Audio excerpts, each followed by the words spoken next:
तो इन सब बातों का अगर हम निचोड़ निकालें तो मगध के उदय का मतलब क्या था? मतलब ये है कि मगध का शक्तिशाली साम्राज्य बनना सिर्फ लड़ाइयों या राजाओं की महत्वाकांक्षा का नतीजा नहीं था। इसके पीछे एक मजबूत प्रशासनिक ढांचा था, एक विकसित होती अर्थव्यवस्था थी, संसाधनों का सही इस्तेमाल था और एक संगठित टैक्स सिस्टम था। इन सब चीजों ने मिलकर उस साम्राज्य को एक ठोस आधार दिया, उसे टिकाऊ बनाया।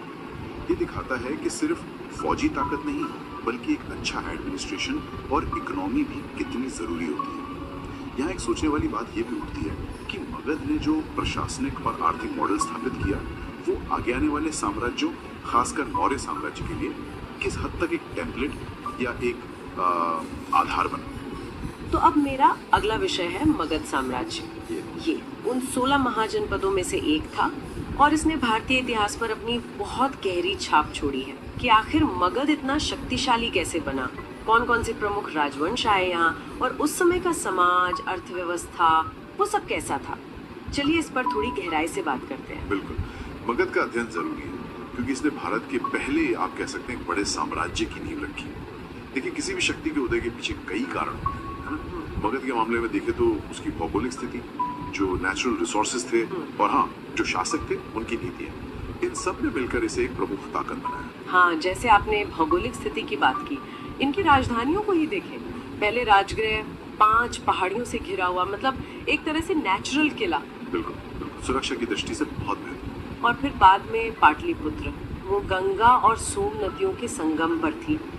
तो ये तो व्यापार और जलमार्ग दोनों के लिए एकदम सही जगह होगी ना। एकदम सही कहा आपने। नदियों से आना जाना, व्यापार सब आसान हुआ और सुरक्षा तो थी। और एक बहुत बड़ी बात जो अक्सर डिस्कस होती है वो है लोहे के भंडार। हाँ, लौह अयस्क। जी, इस इलाके में लोहा आसानी से उपलब्ध था।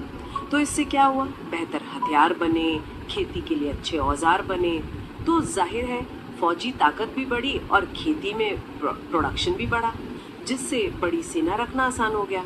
अच्छा, तो ये तो हुई लोकेशन और रिसोर्सेज की बात। अब आते हैं राजवंशों पर। हर्यंक वंश से शुरुआत हुई थी, है ना, बिंबिसार। तो इन सब बातों का अगर हम निचोड़ निकालें तो मगध के उदय का मतलब क्या था? मतलब ये है कि मगध का शक्तिशाली साम्राज्य बनना सिर्फ लड़ाइयों या राजाओं की महत्वाकांक्षा का नतीजा नहीं था। इसके पीछे एक मजबूत प्रशासनिक